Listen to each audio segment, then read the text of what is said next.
सकल मराठा समाज, धनगर समाज आणि मातंग समाजाच्या प्रतिनिधींसोबत आज महत्त्वाची बैठक झाल्याचं मंत्री शंभूराज देसाई यांनी सांगितलं।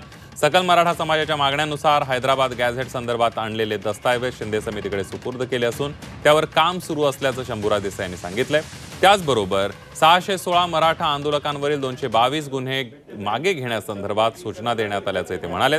तर धनगर समाजाच्या सर्टिफिकेटवरही लवकरच निर्णय होणार असल्याचं त्यांनी सांगितलं आणि मातंग समाजाच्या बैठकीत न्यायिक आयोग स्थापन करण्याच्या सूचना देण्यात आल्याचंही शंभूराज देसाई म्हणाले।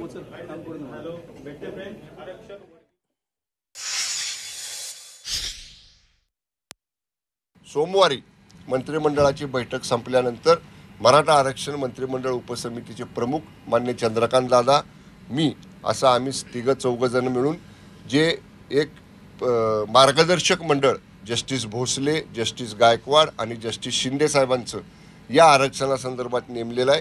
तर हैदराबाद गॅजेटियर, सातारा गॅजेटियर आणि मुंबई गॅजेटियर या संदर्भात त्या आमचं जे मार्गदर्शक मंडळ आहे निवृत्त न्यायमूर्तींचं त्यांच्याबरोबर आम्ही सोमवारी बैठक करणार आहोत आणि यातनं मार्ग काढायचा आमचा प्रयत्न आहे।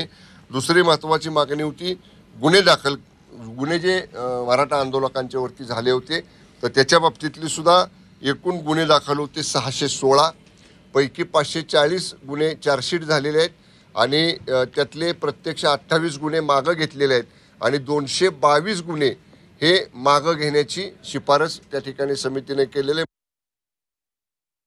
सकल धनगर समाजाची मागणी होती की धनगर आणि धनगड अशा पद्धतीचा हा एकच समुदाय आहे।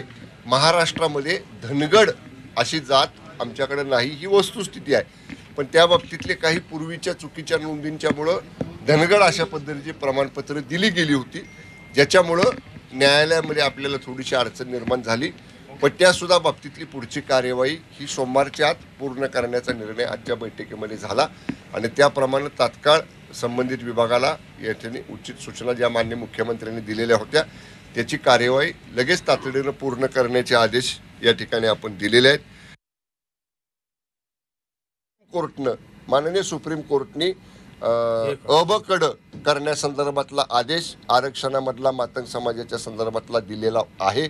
त्या बाबतीत सुद्धा न्यायिक आयोग निवृत्त न्यायमूर्तींचा स्थापन करावा अशी मागणी आजच्या बैठकीमध्ये सकल मातंग समाजाकडनं आली। तर त्या बाबतीत सुद्धा सोमवारी माननीय मुख्यमंत्री महोदयांशी चर्चा करून एक सदस्यीय निवृत्त न्यायमूर्तींचा आयोग स्थापन करण्याबाबतीची कार्यवाही माननीय मुख्यमंत्र्यांच्या आणि दोन्ही उपमुख्यमंत्र्यांच्या मान्यतेनंतर सोमवारी केली जाईल।